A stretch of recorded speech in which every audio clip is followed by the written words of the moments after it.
Malankara credit സൊസൈറ്റിയുടെ customer facilitation centre കോഴിക്കോട്ട് പ്രവർത്തനം തുടങ്ങി. കോഴിക്കോട് പുതിയറയിലെ ശാഖ മലങ്കര ക്രെഡിറ്റ് സൊസൈറ്റി പ്രൊമോട്ടറും വ്യവസായിയുമായ ബോബി ചെമ്മണൂർ ഉദ്ഘാടനം ചെയ്തു.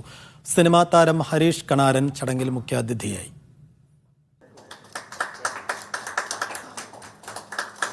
കേരളം, തമിഴ്നാട്, കർണാടക എന്നിങ്ങനെ 3 സംസ്ഥാനങ്ങളിലായി ശാഖകളുള്ള മലങ്കര ക്രെഡിറ്റ് സൊസൈറ്റിയുടെ 29ാമത് കസ്റ്റമർ ഫെസിലിറ്റേഷൻ സെന്ററാണ് കോഴിക്കോട് പുതിയറയിൽ പ്രവർത്തനം ആരംഭിച്ചത്. സിനിമാ താരം ഹരീഷ് കണാരൻ മുഖ്യാതിഥിയായ ചടങ്ങിൽ Malankara credit society promoter Bobby Chemmanur പുതിയ ശാഖയുടെ ഉദ്ഘാടനം നിർവഹിച്ചു. സാധാരണക്കാർക്ക് സഹായകരമാകുന്ന വായ്പാ പദ്ധതികളടക്കമാണ് സൊസൈറ്റിയുടെ സവിശേഷതയെന്ന് ബോബി ചെമ്മണ്ണൂർ പറഞ്ഞു. സെൻട്രൽ ഗവൺമെന്റിന്റെ അംഗീകാരമുള്ള ഡെപ്പോസിറ്റുകൾ എടുക്കാനും ലോണുകൾ, എല്ലാ തരത്തിലുള്ള ലോണുകൾ നൽകാനും ബാങ്കിംഗ് ആക്ടിവിറ്റീസിനുള്ള അധികാരമുള്ള ഒരു പ്രസ്ഥാനമാണ് മലങ്കര ക്രെഡിറ്റ്.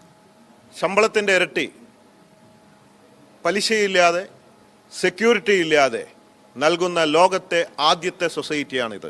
വളരെ വേഗത്തിൽ മികച്ച നേട്ടം കൈവരിച്ചാണ് മലങ്കര ക്രെഡിറ്റ് സൊസൈറ്റി പ്രവർത്തനമെന്നും വരുന്ന സാമ്പത്തിക വർഷവും വലിയ വളർച്ച സ്ഥാപനത്തിനുണ്ടാകുമെന്നും ചെയർമാൻ ജിസോ ബേബി വിശദീകരിച്ചു. 2019 മുതൽ 2022 വരെ 2-3 വർഷം കൊണ്ട് വളരെ വലിയ ഒരു വളർച്ചയാണ് മലങ്കര ക്രെഡിറ്റ് സൊസൈറ്റിക്ക് ഉണ്ടായിട്ടുള്ളത്.